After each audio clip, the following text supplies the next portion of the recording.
उन्हें समझ आ जाती है कि ये दुनिया आजमाइश का है। यहाँ नहीं हो सकता कि आजमाइश ना आए, कभी लेके आजमाता है, कभी दे के आजमाता है। जब लेता है फिर आजमाइश होती है, बंदा साबिर होता है तो कर्म बरसती हैं, और जब देता है तो फिर आजमाता है कि ये शुक्र करता है कि नहीं। जब शुक्र करता है तो शाकिर कहलाता है। दोनों हालतों में इसके ऊपर रब का कर्म और फजल होता है। अब देखिए, जब बेटा फौत होता है तो वालिदैन को कितनी तकलीफ होती है। हदीस पाक में आता है, और ये तिरमिज़ी शरीफ में हदीस पाक मौजूद है, जब फरिश्ते बच्चे की रूह कब्ज करके अल्लाह की बारगाह में हाजिर होती है। मेन तो मलकत मौत अलैहिस्सलाम है, लेकिन ये नहीं कि ये अकेले होते हैं, मलकत मौत अलैहिस्सलाम के साथ फरिश्ते भी होते हैं।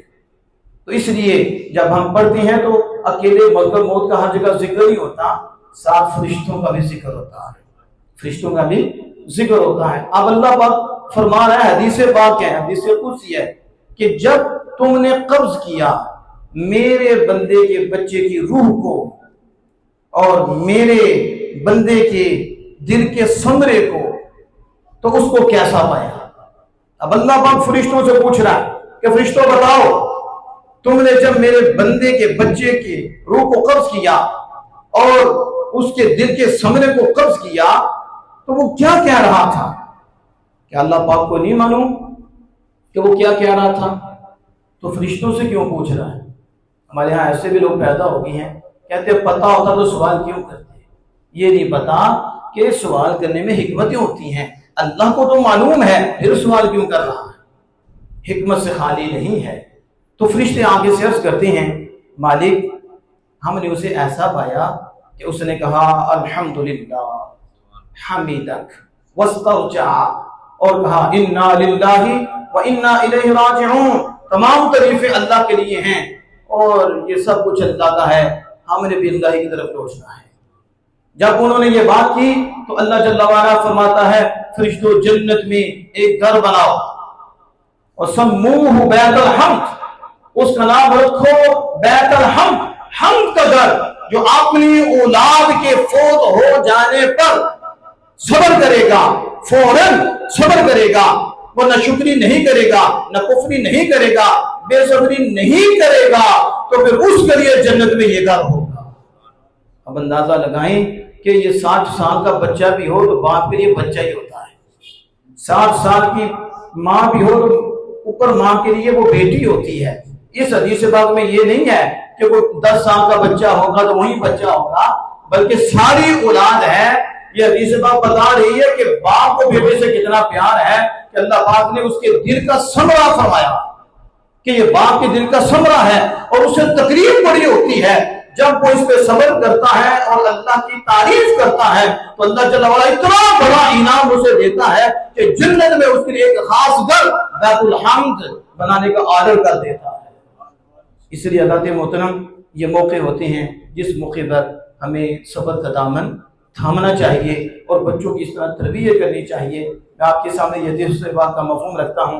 नबी मुकर्रम फ़ख्र आलम सल्लल्लाहु ताला अलैहि वसल्लम ने फरमाया कि मोमिन का सारा मामला ही अजीब है, सारा ही मामला अजीब है। वो किस तरह अजीब है? फरमाया जब इसे नेमत मिलती है तो ये अल्लाह की हम्द करता है, अल्लाह की हम्द करता है, और जब इसे तकलीफ पहुंचती है ये सब्र करता है। तो ये दो ही हालतें होती हैं, कभी नेमत मिलती है, कभी नेमत ली जाती है। इन दो हालतों से बंदा बाहर नहीं हो सकता। कभी एक वक्त में दोनों ही आती हैं, नेमत भी आती है, तकलीफ भी आती है। कभी ऐसा होता है नेमत मिलती है, तकलीफ नहीं, कभी ऐसा होता है कि नेमत ले ली जाती है, तकलीफ दे दी जाती है। बस जब तक बंदा जिंदा है इन्हीं दो पेपरों में रहता है और इन्हीं दो हाथों में रहता है, इन्हीं दो हाथों में उसकी आजमाइश होती है और इसी हालत में उसका इम्तिहान होता है। मेरे आते हुए ध्यान सदा समझते हैं, मोमिन का हर मामला अजीब है, क्योंकि वो तकलीफ में भी तकलीफ को नहीं देखता और वो नेमत में भी नेमत को नहीं देखता। तकलीफ में भी तकलीफ देने वाले को देखता है और नेमत में भी नेमत देने वाले को देखता है। जब दोनों हाथों में उसकी नजर खालिक कायनात पे रहती है, इसलिए दोनों हाथें उसके लिए बेहतर होती है, दोनों हाथों में इस पर रहमत होती है। बल्कि अगर आप सूफिया की तरफ जाएं तो वो मुसीबत में शाकिर भी हो जाती है। उन पे मुसीबत आती है तो सिर्फ साबिर नहीं रहते बल्कि शाकिर भी होते हैं। हज़रत शाह सादी रहमतुल्लाह अलैह गुलिस्तान सादी में लिखते हैं कि एक अल्लाह के बंदे थे जिनको किसी चीज ने डसा हुआ था, इलाज करने के बावजूद भी वो आराम न पा सके, लेकिन फिर भी अल्लाह की हम्द करते थे, अल्हम्दुलिल्लाह। तो किसी ने पूछा, उन्होंने अर्ज की कि हजरत तकलीफ के बाद सब्र होता है और नेमत के बाद शुक्र होता है, यहाँ तकलीफ दूर नहीं हुई और आपको तकलीफ है और इस हालत में भी आप अल्लाह का शुक्र अदा कर रहे हैं, हालांकि आपको सब्र करना चाहिए। तो आपने क्या जवाब इरशाद फरमाया और दिल की तख्ती को किस तरह रोशन फरमाया। आपने फरमाया कि मैं इसलिए शुक्र अदा कर रहा हूं, जिस्मानी तकलीफ पे मुब्तला हूं, ईमानी और दीनी तकलीफ पे मुब्तला नहीं हूं। तू देख नहीं रहा कि इतनी तकलीफ के बावजूद भी रब ने याद अता फरमाई हुई है, अपने से दूर किया हुआ नहीं है। मैं कोई गुनाहगार नहीं, मैं कोई गुनाह नहीं कर रहा, ना कि मैं रब को परेशान, रब की नाफरमानी कर रहा हूं, ना ही मैं रब की इताअत के खिलाफ कर रहा हूं। इतनी तकलीफ के बावजूद भी अल्लाह ने मुझ पे नजर रखी हुई है और मुझ पे करम फरमा रहा है, इसी वजह से मैं अल्लाह का शुक्र अदा कर रहा हूं। हमसे तो सब्र नहीं हो रहा, वहां तो तकलीफों में शुक्र अदा हो रहा है। वो इस अंदाज से उन्होंने अपनी जिंदगी गुजारी है, इस तरह जिंदगी बसर की है। तो मैं अर्ज कर रहा था, ए ईमान वालों, इस्ताईनु बिस्सब्रि वस्सलाह, सब्र और नमाज से मदद तलब करो। इन्नल्लाह मअस-साबिरीन, बेशक अल्लाह साबिरीन के साथ है। मैं एक दो बात करके बातों को कंप्लीट करने लगा हूँ। मुझे बात याद आई, हजरत अब्दुल्ला बिन मुबारक रदियल्लाहु ताला अन्हु, इमाम आदम अबू हनीफा रदियल्लाहु ताला की शूरा में से एक आप भी थे और मुज्तहिद के मनसब पे फायज हुए। कितनी बड़ी हस्ती है कि औलिया भी आपको सलामियां पेश करती है। हजरत अब्दुल्ला बिन मुबारक वो हैं जिन्हें आला हजरत भी कोट किया है, दादा साहब और बड़े बड़े उन्होंने भी उनको कोट किया। वो हजरत अब्दुल्ला बिन मुबारक हैं। इनका कोई फौत हो गया, करीबी था, तो एक मजूसी आ गया। अब मजूसी आग परस्त है, वो ताज़ियत के लिए आ गया। जब आपके पास आया तो उसने एक जुमला कहा और मैं समझता हूं वो जुमला सुनने के हरूफ से लिखने वाला। क्या कहा? अब्दुल्ला बिन मुबारक रज़ियल्लाहु ताला अन्हु, आज आपको वो काम करना चाहिए जो 5 दिन के बाद बेवकूफ कर लेगा। 5 दिन के बाद बेवकूफ कर लेगा। अब जरा सोचो तो सही, आने वाला मजूसी है, आग परस्त है, वो क्या कह रहा था कि अब्दुल्ला बिन मुबारक, आज आपको वो काम करना चाहिए जो बेवकूफ 5 दिन के बाद कर लेगा। मतलब क्या है? अभी सब्र करो, अभी अल्लाह ने नेमत दी है तो अभी सब्र करो, मगर ना एक दिन कहेंगे अभी हमने खाना नहीं खाना, दूसरे टाइम कहेंगे नहीं खाना, शाम को कहेंगे नहीं खाना, रो रो के बुरा हाल, आहो फला गिले शिकवे। एक दिन ठहरेंगे, दूसरे दिन ठहरेंगे, तीसरे दिन, चौथे दिन, 5वें दिन खा रहे होंगे। क्या कर रहे होंगे? तो 5वें दिन सब्र आया कि नहीं आया? तो उस मजूसी ने कहा अब्दुल्ला बिन मुबारक, अक्ल को इस्तेमाल करें। वो तो वली थे, आगे हमारे लिए सबक था, तो खुदा के बंदे जरा अक्ल को भी तो इस्तेमाल कर। तेरे 5 दिन रोकर भी तुम्हें क्या मिलना है और यहाँ फुका करके क्या मिलना है? आज ही सब्र कर ले, फिर रब भी मिल जाएगा, तुझ पे करम भी हो जाएगा। वो वरना रो रो कर एंड तुमने खाना पीना है, फिर उसी सिलसिले में आ जाना है, होगा क्या? रब नाराज हो जाएगा, तेरी दुनिया भी खराब हो जाएगी, तेरी आखिरत भी खराब हो जाएगी। इसलिए हज़रात मोहतरम, ये जो हमारे यहाँ तरीकाकार है ताज़ियत का, उस हवाले से भी हमें गौर फिक्र करना चाहिए। हमारी ताज़ियत ये होती है, हम बंदे को रुला देते हैं, ये हमारी ताज़ियत होती है। ये ताज़ियत मसरूना है, इसे ताज़ियत कहते हैं। और दुख के साथ कुल शरीफ का ख़त्म जो दूसरे तीसरे दिन हो जाता है, तो आपको पता 3 दिन शोक का होता है, ऐसे ही है। और हम उस नातहा को बुलाते हैं जो मियाँ साहब का कलाम सुनाता है।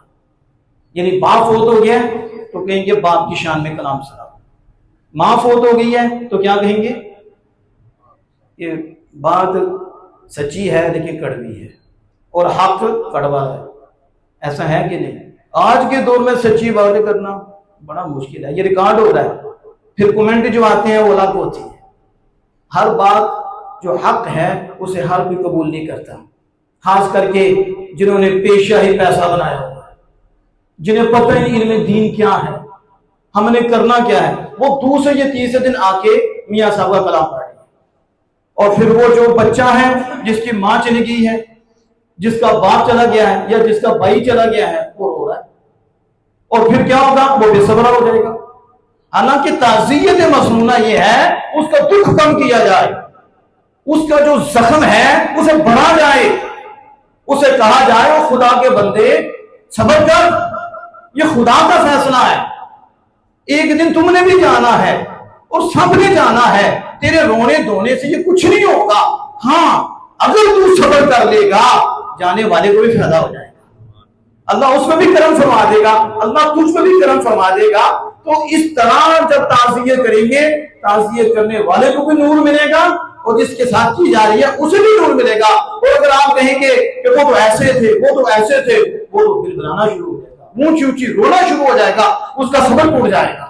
और ज्यादा औरतें सब्र तोड़ती हैं, इनका हुक्म टूटा होता है और ये बंदों का सब्र तोड़ देती हैं। और ये जो नातहा हमारे होते हैं, जिनको हम कह के माँ की शान सुनते हैं, जिनको हम कह के बाप की शान सुनते हैं, ये जो है ना सब्र तोड़ देते हैं और इसकी इजाजत नहीं है। आप भी ख्याल किया करें इस चीज की तरफ कि सिर्फ कुल पे ही माँ की शान सुनी है आपने और 10वें पे ही माँ की शान है, या कुल पे ही बाप की शान है। बाप की शान तो आपको पहले सुननी चाहिए थी, जब अब्बा जी हयात में थे और अम्मा जी भी हयात में थी, तो आप हमारे पास आते और हमें कहते हैं हमें बताओ कि अल्लाह ने हमारे बाप का हमारे ऊपर क्या हक रखा है और अल्लाह ने हमारी माँ का हमारे ऊपर क्या हक रखा है, और हमारे यहाँ हमारी माँ का मकाम क्या है, हमारे यहाँ हमारे बाप का मकाम क्या है। और जब हम कुरान और हदीस की रोशनी में माँ बाप की शान बताते, यही बच्चा जो पाँव नहीं चूमता था अपना सर भी उनके पाँव में रख देता। इसलिए दाते मोहतरम इस चीज की तरफ में तवज्जो करनी पड़ेगी। ये चंद मिनट में मैंने कोशिश की है कि सब्र के हवाले से, आजमाइश के हवाले से वो बात की है। और ये महीना भी सब्र का महीना है, माह रमज़ान। देखो कितनों को सब्र आ गया है और अब मस्जिदें बरी होती हैं। अल्लाह करे, जैसे कह रहे थे कि तरावी में भी कुरान सुने, कि आज तो हमारा ये हाल हो गया है कि हमारा दिल ही नहीं करता कुरान पढ़ने को। माह रमज़ान में भी दिल नहीं करता, जहाँ दिल की खेतियाँ नरम हो गई फिर भी दिल नहीं करता। यानी कुरान का नाम बाद ऐसे हैं कि शायद वो भी ना सुनना चाहते हो। जी हाँ, बच्चे हमारे वो कुरान नहीं पढ़ते, रोज़ा रख लिया, वो सदा फजर भी ना पढ़े, उसे नैन सो गए, नमाज चाहती रही। कुरान किसने पढ़ना है? फजर की नमाज जा रही है, पहले दिन सब ज्यादा होती है, फिर आस्ते तक कम होनी शुरू होती है। अब इधर ही पूछे कितने लोग रह गए होंगे, थोड़े रह गए हैं। आज उनका खत्म है, कल हमारा खत्म है। इससे पहले फिक्र कर लो, ये खत्म इतना जरूरी नहीं है जितनी असर जरूरी है, जितनी ज़ुहर जरूरी है, जितनी फजर जरूरी है, जितनी मगरिब जरूरी है, जितनी इशा जरूरी है। लाहौर से आकर वो जनाजा यहाँ पढ़ लेता है, लाहौर से आके खत्म में शामिल हो जाता है। घर में रहते हुए फजर क्यों नहीं पड़ी, घर में रहते जोर क्यों नहीं पड़ी? ये हमारे लिए सबक है कि हम बंदों के लिए आते हैं या खुदा के लिए आते हैं। जो खुदा के लिए आता है वो घर में फजर भी पढ़ता है, वो खत्म में भी शामिल होता है। इसलिए दाता मोहतरम, बंदों के ताल्लुक बाद में देखते हैं, खुदा का ताल्लुक पहले देखते हैं। अल्लाह जल्ल वाला से दुआ कि अपने महबूब करीम सल्लल्लाहु अलैहि वसल्लम के सदक़े से मरहूम की मालिक कामिल कोशिश और मग़फ़िरत फरमाए और अजीज़ व अक़रीबा को इस सदमे में सब्र जमील अता फरमाए।